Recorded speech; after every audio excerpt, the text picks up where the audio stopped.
90 రోజుల కోర్సు పూర్తి చేస్తే చాలు 100% ప్లేస్మెంట్ సపోర్ట్ తో సాఫ్ట్వేర్ జాబ్ మీ సొంతం. వెంటనే కోడ్ జ్ఞాన్ డెస్టినేషన్ ని సంప్రదించండి. Welcome to Sumati Vinay Sumati Vinayak. కర్కాటక రాశి వారికి కనుక మనం చూసుకుంటే కర్మ సిద్ధాంతం అసలు ఏం చెప్తుంది అండ్ ఏ కర్మలో వాళ్ళు ప్రస్తుతం ఉన్నారు అనేటువంటి విషయం ఎలా తెలుస్తుంది, ఎస్పెషల్లీ విమెన్కి ఏ విధంగా ఉంటుంది అనేది ఈరోజు మనతో పాటు వేదిక ఆస్ట్రాలజర్ ఉమా గారు ఉన్నారు. అది వారి మాట్లాడారు తెలుసుకుందాం. నమస్కారం ఉమా గారు. నమస్తే నాగరాజు గారు. జనరల్గా కర్కాటక రాశి వారికి కనుక మనం చూసుకుంటే వారు ఏ కర్మలో ఉన్నారని మనకు ఎలా తెలుస్తుంది అండ్ కర్మలు ఎన్ని రకాలుగా ఉంటాయి? నాగరాజు గారు, ముఖ్యంగా కర్మ అనేటువంటి విషయం మనం మాట్లాడుతున్నామంటే దాంట్లో 3 రకాలుగా విభజించబడిందండి. సంచిత కర్మ అంటారు మొదటిది. అంటే మనం ఏదైతే జన్మల నుంచి మనం చేసినటువంటి పాపం ఉంటుందో, గతంలో మనం చేసినటువంటి పాపం ఉంటుందో, అది గతంలో అంటే పాస్ట్ డేస్ అవ్వచ్చు, లేకపోతే పూర్వ జన్మలు అవ్వచ్చు, కోటి జన్మల నుంచి చేసేటువంటి పాపాలు కానీ, మన వంశపారంపర్యంగా వచ్చేటువంటి పాప దోషాలు కానీ ఏమైనా ఉంటే, శాపాలు కానీ ఏమైనా ఉంటే, అవన్నీ కూడా సంచిత కర్మనే అంటారు. మన వంశపారంపర్యంగా వచ్చేటువంటిది మనం ఎందుకు అనుభవించాలి, నేను చేయని తప్పని చాలామంది అనుకుంటూ ఉంటారు నాగరాజు గారు. ఉదాహరణకి మనకి కార్తీక పురాణంలో ఒక కథ ఉంటుంది. ఏమిటనంటే, ఒక మహారాజు తన కూతుర్ని డబ్బు కోసం వేరే వరుడికి అమ్మినప్పుడు ఆ మహారాజు చనిపోయిన తర్వాత తన 7వ తరమైనటువంటి గొప్ప మహారాజు అతను, ఆ 7వ తరం మహారాజు ఏ పాపము చేయనటువంటి వాడు స్వర్గంలో ఉంటే అతన్ని కూడా తీసుకుని నరకంలో పెడతారు. నేనేం తప్పు చేశానయ్యి అంతకాలం తర్వాత స్వర్గంలోంచి మళ్ళీ నరకంలోకి తీసుకువెళ్ళారంటే, నీ 7వ తరంలో పుట్టినటువంటి మహారాజు దరిద్రంతో బాధపడుతూ డబ్బు కోసం తన కూతుర్ని అమ్మేశాడు, అందుకోసం నిన్ను కూడా తీసుకెళ్ళి లోపల పెట్టామని చెప్తారు. అంటే మనకు ఆ కర్మ అనుభవించే యోగం ఉంది కాబట్టే మన 7వ తరంలో ఆ మహారాజు జన్మించాడు. ప్రతిదీ కూడా ఒక ఇంటర్ లింక్ ఉంటుంది నాగరాజు గారు. అదేవిధంగా మనకు ఆ కర్మ అనుభవించే యోగం ఉంది కాబట్టే మనం మన తల్లి కడుపున, మన తండ్రి కడుపున, మన యొక్క ఫ్యామిలీ వాళ్ళకి సంబంధించిన దాంట్లోనే మనం పుడతాం. రుణానుబంధ రూపేణ పశుపతే సుతాలయ అంటారు. తప్పకుండా ఆ కర్మని ఎవరైనా అనుభవించాల్సిందే, మీరైనా నేనైనా ఎవరు అతీతులు కాదు. అయితే ఈ సంచిత కర్మ వల్ల వచ్చేటువంటివి, ఇప్పుడు మన జీవితంలో పడేటువంటి కష్టాలన్నీ కూడా సంచిత ప్రారబ్ధ కర్మ వల్ల వస్తూ ఉంటాయి. మనం పూర్వజన్మ పాపము లేదా ఇప్పుడు చేసుకున్నటువంటి పాపము, అయితే దీన్ని సంచిత కర్మ అంటారు. ఇక రెండవది ప్రారబ్ధ కర్మ అని ఉంటుంది. అంటే మనం ఈ జన్మలో మన చేతులారా మనం చేసుకునేటువంటి పాపాలు, స్వయంకృత అపరాధాలు అవ్వచ్చు, ఏదైనా అవ్వచ్చు. మనకి ఉద్యోగం వస్తుంది, మనం చదవట్లేదు, మనం ఒక కర్మ ప్రతి కర్మకి కూడా రిఫ్లెక్షన్ ఉంటుంది నాగరాజు గారు, ఖచ్చితంగా కనబడుతుంది. ఇప్పుడు ఎవరు చూడట్లేదు కదా, నేను ఒక దొంగతనం చేశాను అనుకోండి, అది ప్రారబ్ధ కర్మ. ఇప్పుడు ఈ జన్మలో ఇప్పుడు నేను చేసేటువంటి ప్రారబ్ధ కర్మ ఖచ్చితంగా ఏదో రోజు అది నాకు ఎఫెక్ట్ కొడుతుంది. అది ప్రారబ్ధ కర్మ. అది నేను ఇలా తెలుసో తెలియక నిప్పును ముట్టుకున్నాను అనుకుని కాలుతుందా లేదా, అదే ప్రారబ్ధ కర్మ. మనం ఏం చేస్తున్నామో దానికి అదే జన్మలో మనం అనుభవిస్తున్నామంటే అది ప్రారబ్ధ కర్మ. అయితే ఇక మూడవది ఆగామి కర్మ అని ఉంటుంది. అంటే ఏదైతే సంచిత కర్మ ఉందో, అంటే సంచిత కర్మ మనం ఎన్నో జన్మల నుంచి చేసిన పాపం అంతా ఒకేసారి మన మీదకి రాదండి. ఈ జన్మలో ఎంతైతే అనుభవించాలో అంతా అనుభవిస్తూ ఉంటాం. బ్యాలెన్స్ మిగతా ఉంటుంది కదా, రిమైనింగ్ అంతా ఉంటుంది కదా. ఆ సంచిత కర్మ ఇప్పుడు మనం చేసిన ప్రారబ్ధ కర్మ అంతా కలిపి ఆగామి కర్మగా రాబోయే రోజుల్లో మనం అనుభవిస్తాం. దీన్ని ఆగామి కర్మ అంటారు. ఈ 3 కర్మలు ప్రతి మనిషిని, ప్రతి రాశిలో ఉండేటువంటి వ్యక్తి మీద ఆధారపడి ఆ వ్యక్తి యొక్క జీవితాన్ని చిన్నాభిన్నం చేస్తూ ఉంటాయి, ఇబ్బందులు గురి చేస్తూ ఉంటాయి. ఏదైనా కష్టమైనా పడవచ్చు, సుఖమైనా పడవచ్చు, ప్రతిదీ కూడా కర్మ మీద ఆధారపడి ఉంటుంది. ఇప్పుడు మనం ఒక రాశి వారికి ఇలా ఉండబోతోంది అని చెప్తున్నప్పుడు ఆ రాశి వాళ్ళకి ఎందుకు కనెక్ట్ అవుతుందండి? ఉదాహరణకి మొన్న ఒక రాశి వాళ్ళ గురించి మనం చెప్పినప్పుడు ఎంతోమంది ఫోన్లు చేసి చాలా కరెక్ట్గా యాక్యురేట్గా చెప్పారండి. ఎలా జరుగుతుంది అదంతా కూడా. ఒక రాశి మీద ఎలాంటి కర్మ ప్రభావం పడుతుంది అనేటువంటిది కూడా జ్యోతిష్ శాస్త్రం నిర్దేశించింది. దాని ఆధారంగానే ఆ రాశి వాళ్ళకి ఎప్పుడు ఎలాంటి సమస్యలు వస్తున్నాయో మనం క్లారిటీగా చెప్పొచ్చు. కర్కాటక రాశిలో విమెన్కి అసలు ఏ విధంగా ఉంటుందండి, అంటే ఎలా ఐడెంటిఫై చేయాలి? ఈ కర్కాటక రాశి వాళ్ళకి నేను చెప్పినటువంటి ఈ 3 కర్మల యొక్క ఆధారంగా ఈ సంచిత కర్మ అనేటువంటి తీసుకుంటే కనుక వీళ్ళ యొక్క రాశికి 7th and 8th lord Shani అవుతాడండి. సో మరీ ముఖ్యంగా మీరు గమనించండి, ఏ స్త్రీ అయినా కర్కాటక రాశిలో మ్యారీడ్ లైఫ్లో ఇబ్బందులు పడుతున్నారంటే, అనుమానపడి, అంటే భర్త అవ్వచ్చు లేకపోతే ఇంట్లో వాళ్ళు అవ్వచ్చు, వీళ్ళని అనుమానంతో వేధిస్తూ చంపేస్తున్నారంటే వీళ్ళకి ఆ సంచిత కర్మ వల్లే. డైవర్స్ అయ్యిందంటే సంచిత కర్మ వల్లే. అదేవిధంగా డైవర్స్ తీసుకోవడం కోసం వీళ్ళు ఆ వేధింపులు తట్టుకోలేక, ఆ బాధను తట్టుకోలేక నేను బయటకు వచ్చి ప్రశాంతంగా బ్రతకాలి, బయటకు వచ్చి ఊపిరి పీల్చుకోవాలనుకుంటున్నప్పటికీ ఆ డైవర్స్ రావట్లేదు, అక్కడే కొట్టుమిట్టాడుతున్నారంటే అది సంచిత కర్మ వల్లే. కంప్లీట్గా మ్యారీడ్ లైఫ్లో కర్కాటక స్త్రీలకి వచ్చిన ఇబ్బందులన్నీ కూడా సంచిత కర్మ వల్లే వస్తున్నాయి. ఎన్నో జన్మల్లో చేసేటువంటి ఆ పాపము ఇప్పుడు ఇబ్బంది పడుతున్నారు. వాళ్ళు తెలుసో తెలియకో పాపం చేసి ఉండొచ్చు. ఆ కర్మని తొలగించేటువంటి మార్గం కూడా నేను ఆఖరిలో చెప్తాను. అయితే ఈ కర్కాటక రాశి వాళ్ళు మరీ ముఖ్యంగా వెరీ ఎమోషనల్ అండి. ఎందుకంటే చంద్రుడికి సంబంధించిన రాశి కాబట్టి వెరీ ఎమోషనల్, వెరీ కేరింగ్. ఇందులో కూడా పుష్యమి నక్షత్రం కూడా ఉంటుంది. ఈ పుష్యమి నక్షత్రం వాళ్ళ గురించి చెప్పడం చాలా తక్కువ మనం ఎంత చెప్పినా. ఎందుకంటే వెరీ కేరింగ్, వెరీ ఎమోషనల్. వాళ్ళు పక్కన ఉన్నారంటే ప్రశాంతంగా మనం బ్రతకచ్చు, అంత కేరింగ్ చూసుకుంటారు. ఒక నర్స్ ఎంత బాధ్యతగా మనల్ని ఆరోగ్యాన్ని ప్రతిదాన్ని మన కాపాడుతుంటూ ప్రతి సెకండ్ కూడా, అలాగే పుష్యమి నక్షత్రం వాళ్ళని కనుక మనం పెళ్లి చేసుకుంటే ఆ స్త్రీ అని అంత అద్భుతంగా వాళ్ళు ఉంటారు. పుష్యమి నక్షత్ర స్త్రీలు పేరు పెట్టలేము ఇంకా వాళ్ళకమ్మ అని, అంతే. మీకు ఇంక పేరు పెట్టలేమమ్మా, అంతే.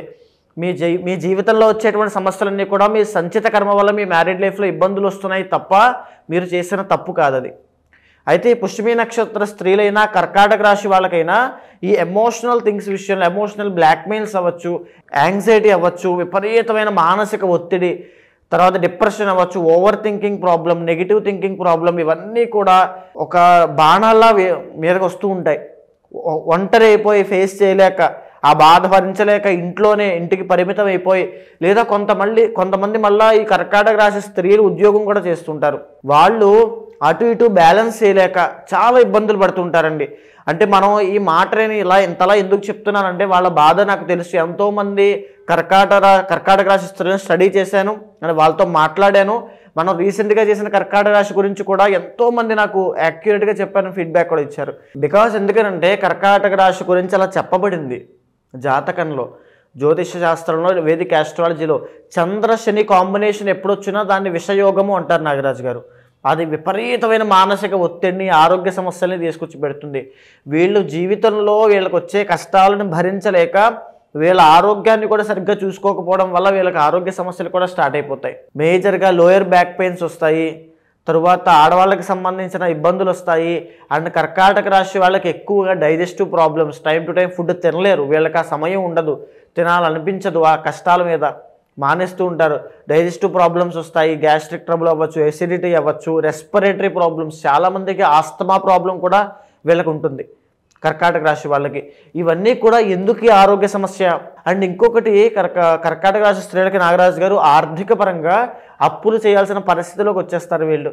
ఎందుకంటే వీళ్ళకి డబ్బులు చాలా ఉంటాయి, విపరీతంగా వీళ్ళు ధనవంతులు అవ్వచ్చు, కానీ వీళ్ళ చేతిలోకి రావు. అంటే నాకు ఒక 10 కోట్ల రూపాయలు ఆస్తుంది అనుకోండి, నా చేతిలో రూపాయి లేదు, నేను కూరగాయల షాప్కి వెళ్ళి నాకు 10 కోట్లు ఆస్తుండే కూరగాయలు ఇస్తాడా?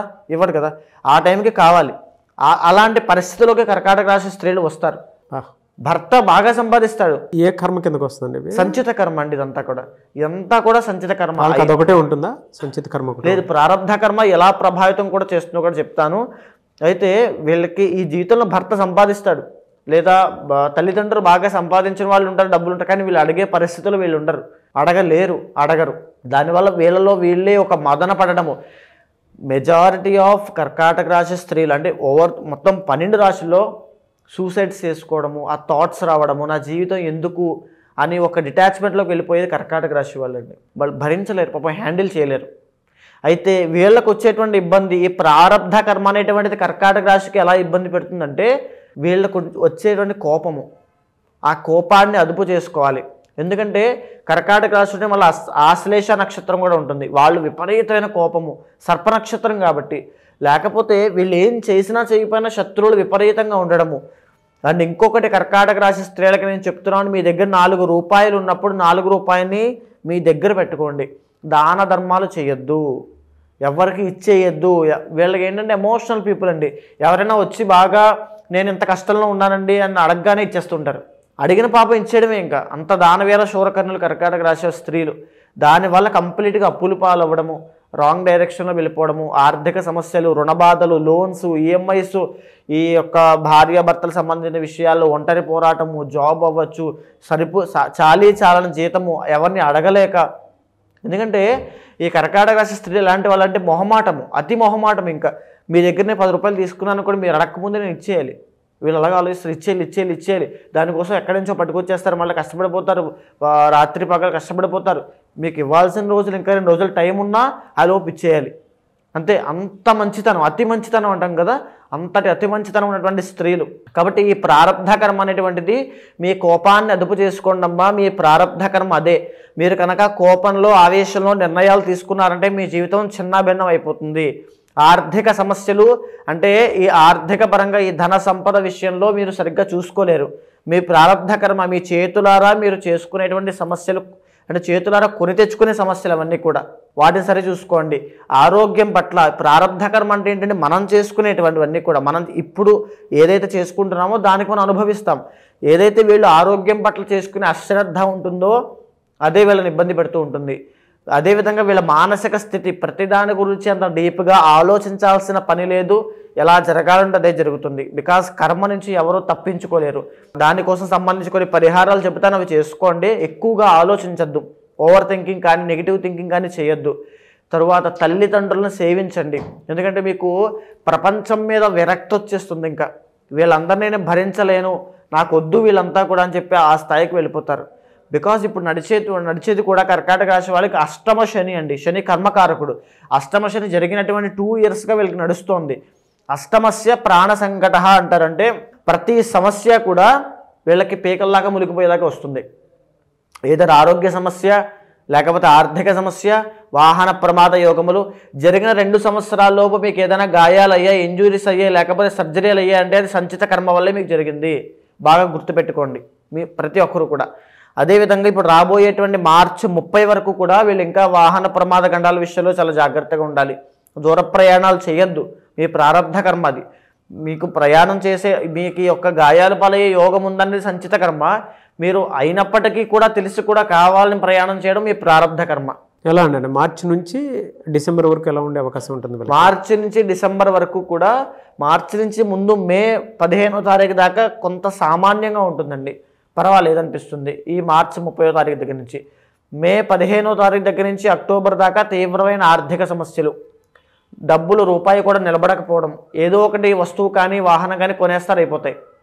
ఉదర సంబంధించిన వ్యాధులు, లావుగా ఉన్న వాళ్ళైతే ఒబేసిటీ సమస్యలు, కొలెస్ట్రాల్, వృద్ధులైతే హార్ట్కి సంబంధించిన ఇబ్బందులు, బికాస్ గురుడు కాబట్టి హార్ట్కి సంబంధించిన ఇబ్బందులు. ఇంకొక ముఖ్యమైన విషయము, శుభకార్యాలు మధ్యలో అర్ధాంతరంగా ఆగిపోవడం లాంటివి జరుగుతాయి. పెళ్లి సెట్ అయిపోతుంది, ఎంగేజ్మెంట్ అయిపోతుంది, లాస్ట్ మినిట్లో మాకు వద్దు మేము క్యాన్సిల్ అంటారు. ఇలాంటివి జరుగుతాయి వీళ్ళకి. రాబోయేటువంటి మే 15వ తారీఖు తర్వాత నుంచి అక్టోబర్ దాకా. అక్టోబర్ తర్వాత నుంచి కొంత సామాన్యంగా ఉంటుంది. అయితే ఈ కర్కాటక రాశి స్త్రీలు జీవితంలో ఈ కర్మ అనుభవాన్ని నుంచి తప్పించుకోవాలి అనుకుంటే కనుక మరీ ముఖ్యంగా చంద్రశేఖరుడు అయినటువంటి మహాదేవుడికి ఆరాధన ఎక్కువగా చేయాలి. ప్రతి సోమవారము శివుడికి అభిషేకం చేయాల్సిందే. మీరు మీ ఇంట్లో చేసుకుంటారా, మీ దగ్గరలో ఆలయానికి వెళ్ళి చేసుకుంటారా, మీ ఇష్టము. ఇంట్లో స్వామివారికి ఆవు పాలతో చేస్తారా, నీళ్లతో చేస్తారా, మీ ఇష్టము.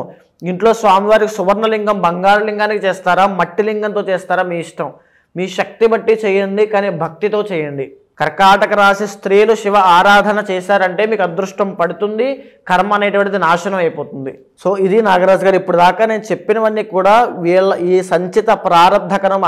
నేను ఎంత అంటే సంచిత కర్మ వల్ల వచ్చేటువంటి ఎలా ఉంటాయి, ప్రారబ్ధ కర్మ వల్ల వీళ్ళు ఏం చేస్తారు, ఏం చేయబోతున్నారు ప్రస్తుత కాలమాన రీత్యా.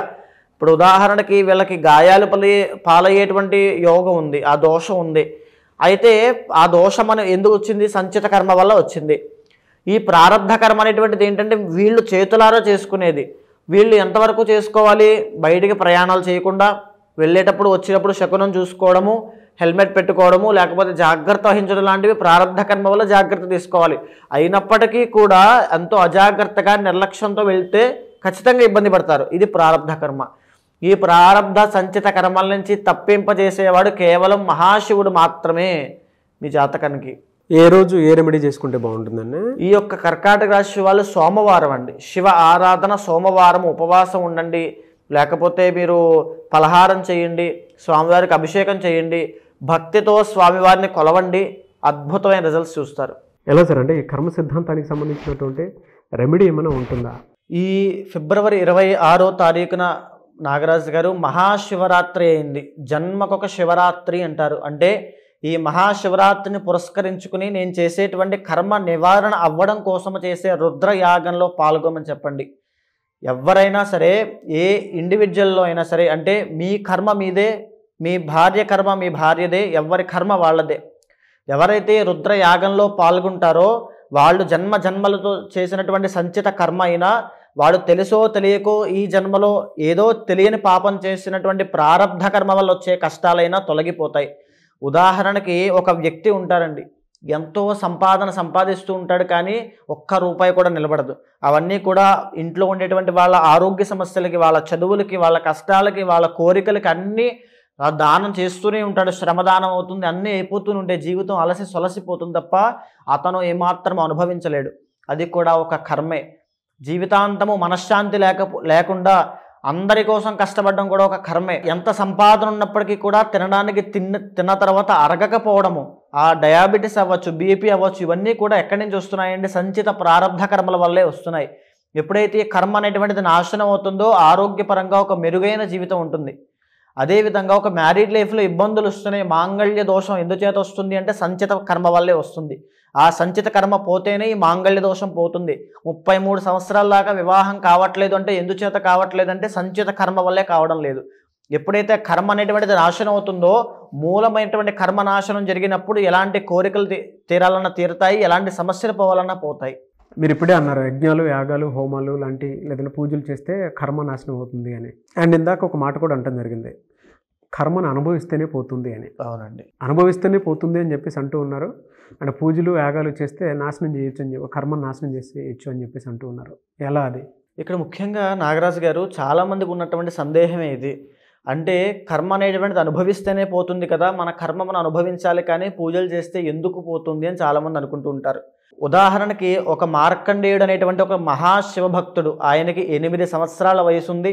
ఆయన శివుడికి విపరీతమైనటువంటి ఆరాధన అంటే అభిషేకం చేస్తూ స్వామి యొక్క తపస్సులో, స్వామి యొక్క భక్తిలో మునిగి ఉన్నాడు. మునిగి ఉన్నప్పుడు ఆయన యొక్క ఆయుష్ అనేటువంటిది కంప్లీట్ అయిపోయింది. యమధర్మరాజు అంటే ప్రాణం తీసేటువంటి యమధర్మరాజు యమపాశంతో సహా వచ్చి, నాయన మార్కండేయ బయటికి రా, నీ ఆయుష్ పూర్తయిపోయింది, నీ ప్రాణం తీసుకెళ్లేటువంటి సమయం ఆసన్నమైంది, నువ్వు బయటికి రా అని పిలిస్తే, నేను రాను, నా పూజ శివ పూజ అయ్యేంత వరకు నేను బయటికి రాను అంటాడు. ఓకే, శివ పూజ ఎప్పుడు అవుతుంది అని యమధర్మరాజు అడిగితే, నా తల్లిదండ్రులు ముక్తికి వెళ్ళేంత వరకు కూడా నా శివ పూజ అవ్వదు అని చెప్తాడు. అయితే ఇలాంటి ఆటలన్నీ సాగవు, నీ ఆయుష్ కంప్లీట్ అయిపోయింది, నువ్వు శివుడి దగ్గర ఉంటే ఏంటి, ఎవరి దగ్గర ఉంటే ఏంటి అని చెప్పి ఆ యమపాశాన్ని విసురుతాడు. అప్పుడు మార్కండేయుడు భక్తితో శివుణ్ణి ఆలింగనం చేసుకుని చంద్రశేఖర చంద్రశేఖర చంద్రశేఖర పాహిమామని చంద్రశేఖరాష్టకం పాడితే, శివుడు శివలింగంలోంచి ఉద్భవించి ఎడంకాలతో యమధర్మరాజుని గుండెల మీద ఒక్క తన్నుతాడు. నా భక్తుణ్ణి నువ్వెవడరా ముట్టుకోవడానికని అని తన్ని ఆ మార్కండేయును చిరంజీవిగా చేస్తాడు. ఈ సృష్టి ఉన్నంత కాలము నువ్వు బ్రతికే ఉంటావు, నిన్ను ఆపేవాళ్ళు లేడని. ఇక్కడ ఈ కథలో కనిపించేటువంటి మార్కండేయుడు జీవుడు, వచ్చినటువంటి యమధర్మరాజు కర్మ, వచ్చినటువంటి శివుడే మన భక్తి, మనం చేసేటువంటి పూజ. అంటే ఈ మార్కండేయుడికి ఏదైతే తన సంచిత పాపకర్మ వల్ల ఆయుష్ అయిపోయిందో, ఆ కర్మ వల్లనే ఆయుష్ తీయడానికి యమధర్మరాజు వచ్చాడు. ఏదైతే ప్రారబ్ధ కర్మ అంటే ఇప్పుడు తను చేసుకునేటువంటి భక్తి, ఆ పూజ, ఆ యొక్క స్వామి యొక్క కటాక్షం ఏదైతే ఉందో, స్వామి ఆ భక్తి రూపంలో వచ్చి కర్మని నాశనం చేసిందా చేయలేదా? అవును. భక్తి అనేటువంటి ఒక మాధ్యమంగా మారి కలియుగంలో ఈ పూజల రూపంలో మన కర్మ అనేటువంటిది నాశనం అవుతూ ఉంటుంది. సో అందుకే మీరు 26న కర్మ నివారణ అవ్వడం కోసం రుద్రయాగం అనేటువంటి చేయడం జరుగుతోంది. ఎవ్వరు పాల్గొన్నా సరే వాళ్ళందరికీ కూడా సంచిత ప్రారబ్ధ కర్మ పోయేటట్టుగా ఆ రుద్రయాగంలో సంకల్పం చెప్పడం వల్ల ఏదైతే ఒక మనిషి ఆ మోయలేనటువంటి కర్మ బరువు ఉంటుందో దానిని ఆ తక్షణ మరుక్షణం నుంచి ఆ కర్మ అనేటువంటిది నాశనం అయిపోతుంది. సో ఎవరన్నా అప్రోచ్ అవ్వాలి అనుకుంటే ఎలా అండి? మీకు కింద కనిపించేటువంటి నెంబర్కి కాంటాక్ట్ అయితే మా వాళ్ళు మీకు పూర్తిగా వివరాలన్నీ ఇస్తారు, దానికి సంబంధించిన వివరాలన్నీ కూడా చెప్తారు. ఖచ్చితంగా కాంటాక్ట్ అవ్వండి. ఏ విషయాలు కూడా, ఏ నియమాలు పాటించాలి, ఏ మంత్రజపం చేయాలో కూడా స్వయంగా నేనే చెబుతాను. ఎనీవేస్ థ్యాంక్ యూ అండి, థ్యాంక్ యూ సో మచ్ అమ్మ గారు. నమస్తే. చూసారు కదండి వీడియో. ఈ వీడియోపై మీ అభిప్రాయం కమెంట్ బాక్స్లో పోస్ట్ చేయండి. అండ్ ముఖ్యంగా మీరు కనుక 26న అది కూడా మహాశివరాత్రి రోజు జరిగేటువంటి రుద్రయాగంలో పాల్గొనాలి అనుకుంటే స్క్రీన్ మీద మీకు కాంటాక్ట్ నెంబర్ కనిపిస్తుంది ఉమా గారిది. దానికి మీరు కాల్ ఆర్ మెసేజ్ వాట్సాప్ చేసి ఆ ప్రాసెస్ ఏంటో తెలుసుకోవాలి అనుకుంటే కూడా తెలుసుకోవచ్చు. లేదా మీరు డైరెక్ట్గా రుద్రయాగంలోకి పాల్గొనాలి అనుకున్నా కూడా డీటెయిల్స్ కోసం స్క్రీన్ మీద కనిపిస్తున్న నెంబర్ సంప్రదించండి. అండ్ ఈ వీడియో లైక్ చేయండి, షేర్ మాత్రం తప్పకుండా చేయండి. ఇలాంటి మరిన్ని వీడియోస్ కోసం మా ఛానల్ ఫాలో అవ్వండి. Thank you.